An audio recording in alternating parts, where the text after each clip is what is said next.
Hello बच्चों, welcome to my channel in focus study. So ये video Hindi के लिए होने वाली है, हिंदी के मॉर्निंग बैच के सॉल्यूशन के लिए। ठीक है, टर्म 2 का जो एग्जाम हुआ है अभी अभी। ठीक है, तो क्वेश्चन देखते हैं कैसे कैसे क्वेश्चन है, कैसे नहीं है। तो देखो, पहला क्वेश्चन है आपका, मतलब पहला पार्ट है जो आपका रचनात्मक लेखन है। ठीक है, आपको मैंने सैम्पल पेपर दिया था, उसमें मैंने मेंशन कर रखी थी क्या क्या चीज़ें कैसी आएंगी, बिल्कुल उसी के पैटर्न पे पेपर आया है। तो पहला है हमारा दृश्य लेखन है। ठीक है, तो दृश्य लेखन किस में है? पहला तो है आपका, आपके विद्यालय में चित्रकला प्रदर्शनी का आयोजन हुआ, इस विषय में दृश्य लेखन लिखिए। दूसरा क्या है? ढाबे पर बर्तन मांजता बच्चा, इस विषय में दृश्य लेखन लिखना है। तो देखो, दृश्य लेखन आप जब भी लिखते हो तो एक बात ध्यान रखना कि वो चीज़ें आपको किस में लिखनी है, वर्तमान में। आपको अपने उसमें पास्ट के बारे में नहीं लिखना, ना फ्यूचर के बारे में लिखना है। लिखना तो है किसके बारे में? आपके प्रेजेंट के बारे में। उसमें जो जो प्रेजेंट में चीज़ें हो रही हैं उस बारे में आप लिखिए, बाकी चीज़ें हो जाएंगी ईजिली। ठीक है, तो अब उसमें लिखना कैसे? इसमें देखो, आप यार ये लिख सकते हो, जैसे हो गया ढाबे पर बर्तन मांजता बच्चा, तो इसमें आप क्या लिखते हैं कि हम कुछ दोस्त मिलकर ढाबे पे भोजन करने के लिए गए। वहाँ पे हमने देखा कि एक बच्चा कोने में बर्तन मांज रहा था, जिसकी उम्र क्या थी? काफ़ी ज़्यादा कम थी। ठीक है, उसकी उम्र, उसको ऐसा करते देख हमारे अंदर एक अजीब सी भावना पैदा हुई, जिससे हम उससे पूछना चाहते थे कि तुम अभी इस एज में क्यों करना चाहते हो, उसके पीछे का कारण जानना चाहते थे। तो ऐसे करके आप इसका आंसर लिख सकते थे।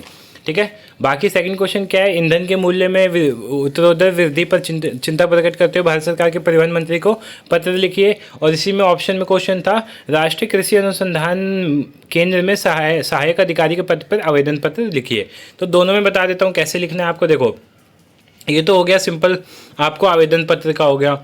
ठीक है, आवेदन पत्र आपको कैसे लिखना है?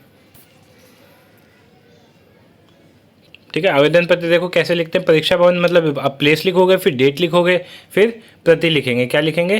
प्रति हो गया। फिर उसके बाद प्रधानाचार्य S public school Rohini Delhi, फिर आपका जो विषय है वो लिख देना है आपको, फिर महोदय। फिर आपको लिखना क्या होता है? दैनिक, मतलब कोई भी न्यूज़पेपर का नाम लिख के आप लिख दोगे कि हाँ, आपके न्यूज़पेपर में इस दिन मैंने ये विज्ञापन देखा, इस विज्ञापन से मैं आवेदन करना चाहता हूँ, क्योंकि मैं इस पद के लिए अपने आप को योग्य मानता हूँ, इसलिए मैं आवेदन करना चाहता हूँ। मुझे आशा है कि आप मुझे वो मौका देंगे जिससे मैं अपने मेहनत परिश्रम को दिखा सकूँ। ठीक है, तो फिर उसके बाद आप लिख दोगे बहुदिया, उसके बाद अपना नाम, फिर आप क्या क्या चीज़ें इसमें अटैच कर रहे हो, संकलन क्या क्या चीज़ें कर रहे हो। तो जो भी डॉक्यूमेंट है उसकी फोटोकॉपी, मतलब प्रतिलिपि। दूसरा, पासपोर्ट साइज़ की फ़ोटो आप करोगे। तीसरा, स्वीकृति। फिर स्वीकृति बनाने को आता है तो उसमें क्या क्या लिखते हैं? देखो, रिज्यूम होता है। रिज्यूम आपने कभी देखा होगा, तो उसमें नाम होता है, फादर्स नेम होता है, डीओबी होता है, पता होता है, मोबाइल नंबर होता है, ईमेल एड्रेस होता है। तो ये सब चीज़ें होती हैं। फिर शैक्षिक योग्यताएं होती हैं। फिर उसके बाद अन्य योग्यता लिख सकते हैं, कार्य अनुभव उपलब्धि। ठीक है, और आपकी रुचि क्या क्या है वो रुचि लिख देना।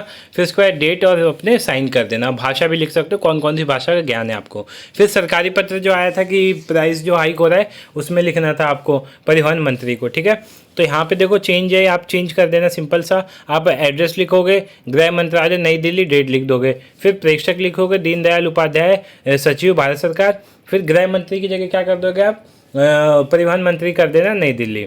फिर प्रति मुख्य सचिव पंजाब राज्य चंडीगढ़। विषय क्या लिखोगे? राज्य में कानून व्यवस्था की बिगड़ती स्थिति के बारे में।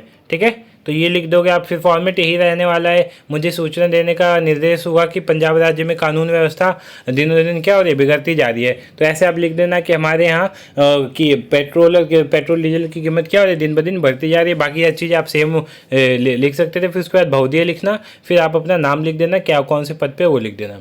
ठीक है, फिर उसके बाद अगला क्वेश्चन देखते हैं हम।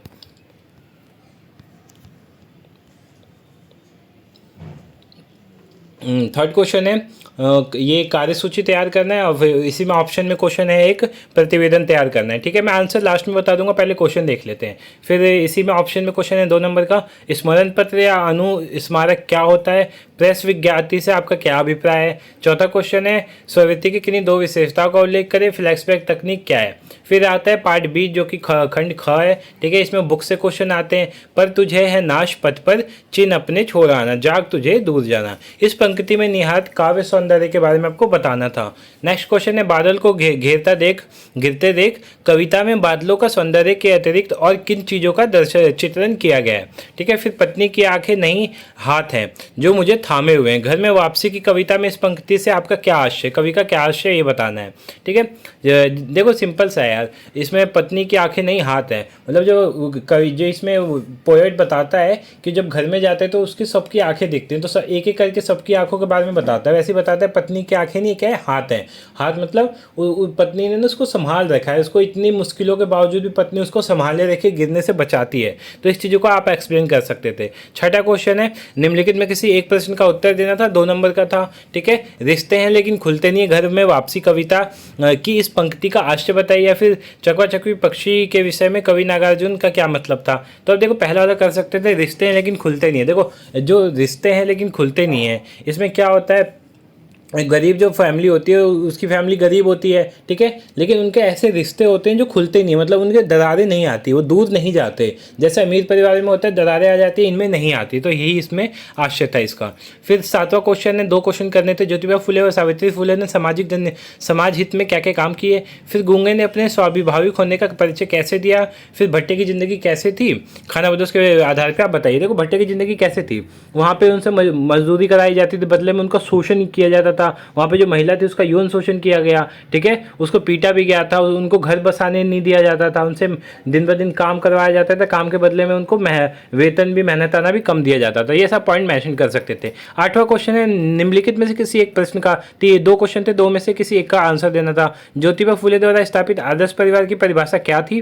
और दूसरा क्वेश्चन था, सूबे सिंह ने जसदेव को क्यों मारा था। देखो क्यों मारा था, क्योंकि उसने उसकी बीबी को बुलाया था, लेकिन वहाँ पे चला कौन गया था, जसदेव चला गया था। यही देख के गुस्सा होकर सूबे सिंह ने उसको पीट दिया था। ठीक है, फिर 9वां क्वेश्चन है, मकबूल ने अपने परिवार में मकबूल को सबसे ज़्यादा लगाव किससे था। तो दादाजी से था, जिसकी डेथ हो गई थी बाद में। फिर शरद चंद्र की माँ का क्या नाम था, वो लिखना था आपको।